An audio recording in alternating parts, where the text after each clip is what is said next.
अखिलेश भैया जिंदाबाद, भैया जिंदाबाद, अखिलेश भैया जिंदाबाद, अखिलेश भैया जिंदाबाद, अखिलेश भैया जिंदाबाद,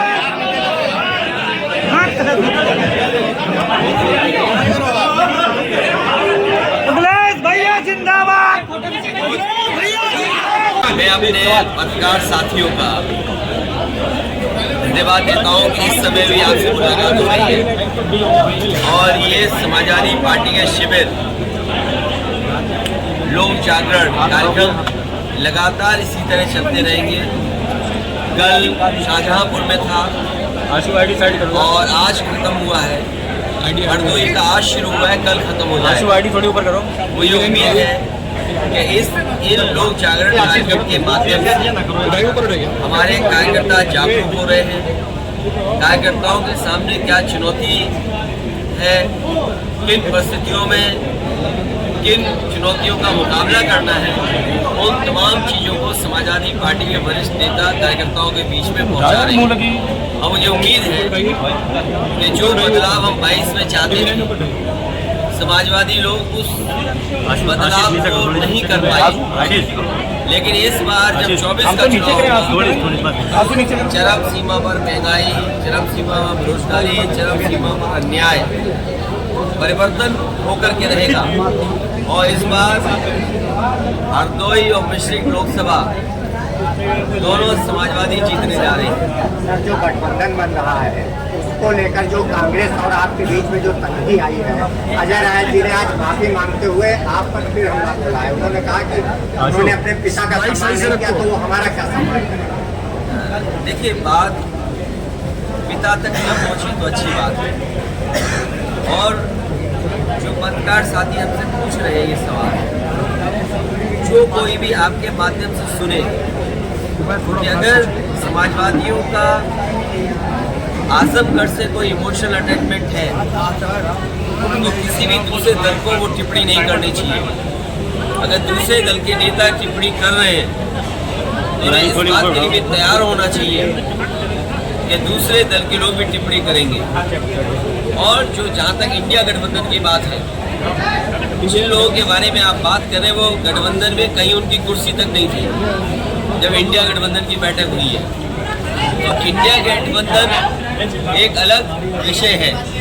और मध्य प्रदेश में क्योंकि समाजवादी पार्टी से बातचीत हुई थी, समाजवादी पार्टी को जो पहले से हमारी पार्टी और संगठन के प्रत्याशी जीते हैं या जहां पर हमारी पार्टी ने अच्छा वोट पाया है, उन्हीं पार्टी सीटों पर हमारी बातचीत हुई थी।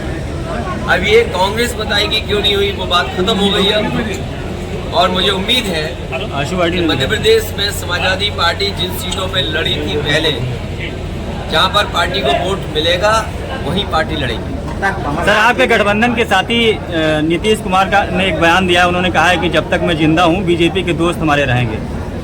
जब तक वो जिंदा है तब तक बीजेपी के लोग उनके दोस्त रहेंगे। देखिए, आप लोग कम से कम हमें पर्चे दे दिया करो किस चैनल के हो, तो मैं समझ सकता हूँ कि आपकी भावना क्या है। नहीं, भावना नहीं सर, उन्होंने कहा सवाल आता है। आज कमलनाथ ने भी जब उनसे पूछा गया कि आपके बारे में, तो उन्होंने कहा कि अखिलेश वकीलेश क्या है। हाँ, ये बात तो ठीक कही उन्होंने कि वकीलेश कौन है, अखिलेश तो है ना। तो अगर ये बातें अगर कहेंगे तो समाजवादी पार्टी भी इन बातों को कह सकती है, लेकिन उन उलझनों में हम नहीं फंसना चाहते। कमलनाथ जी से हमारे संबंध बहुत अच्छे हैं और नाम देखो इनका कितना अच्छा है।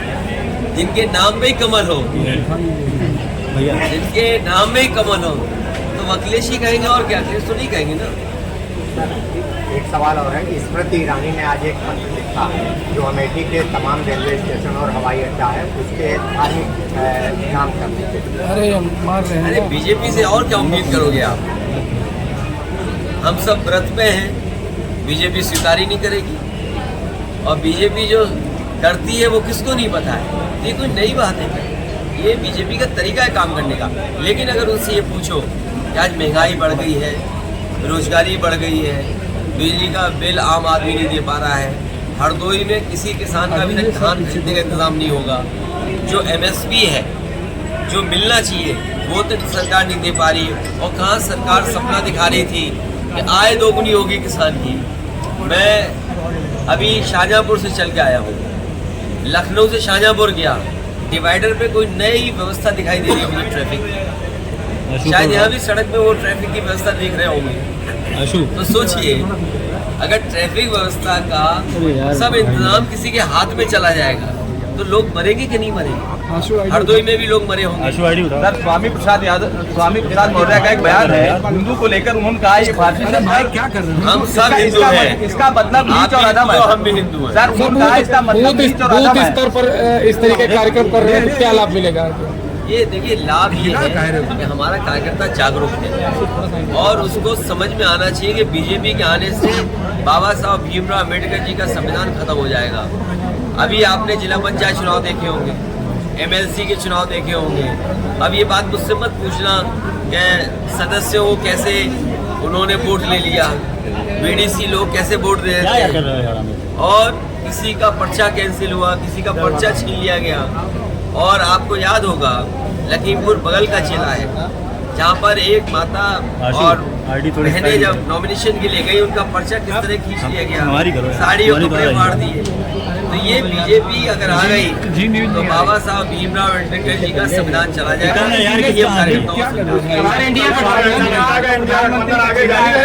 आपकी पार्टी से आपको जो है इंडिया गठबंधन में आप प्रधानमंत्री तक पहुंच गए।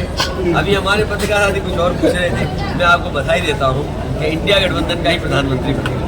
सर, जातिगत जनगणना को लेकर कांग्रेस भी मुखर है, आप भी मुखर है। बात इतने सीनियर जर्नलिस्ट हो, जो राजनीतिक मुझे उम्र से आप लग रहा है कि आप सीनियर जर्नलिस्ट होंगे। ये कहिए कि कांग्रेस पार्टी अब मुखर हुई है।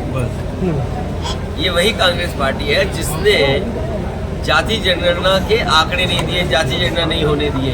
ये चमत्कार है, प्रखर मत बोलिए, ये चमत्कार है, क्योंकि सबको एहसास हो गया है कि जब तक पिछड़े, दलित और आदिवासी और अल्पसंख्यक भाइयों का साथ नहीं लोगे तो आप कामयाब नहीं होगे।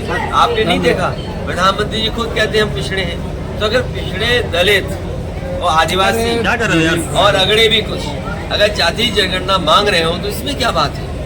तो ये तो चमत्कार सी है कि कांग्रेस पार्टी भी चमत्कार में आ गई और कह रही है उन्हें भी जाति करना चाहिए, क्योंकि उन्हें पता है कि वो वोट जो ढूंढते थे वो वोट अब उनके साथ नहीं है। तल्खी की यही तो वजह नहीं है।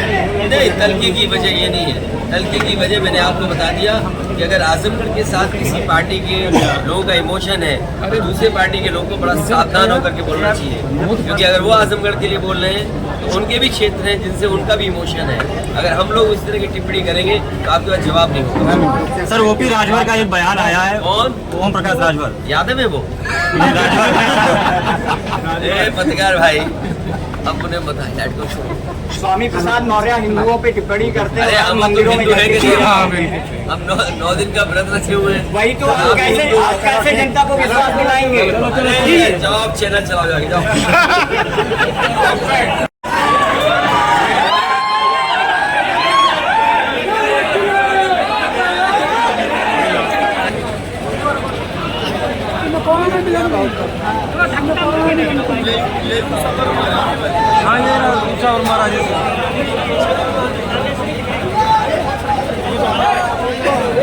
मिलवाओ भैया।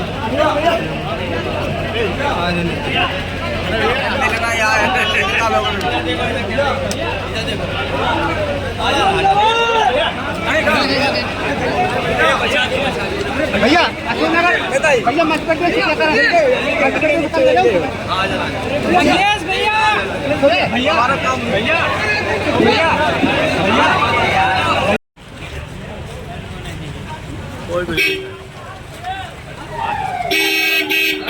हट जाओ गाड़ी पास हटो।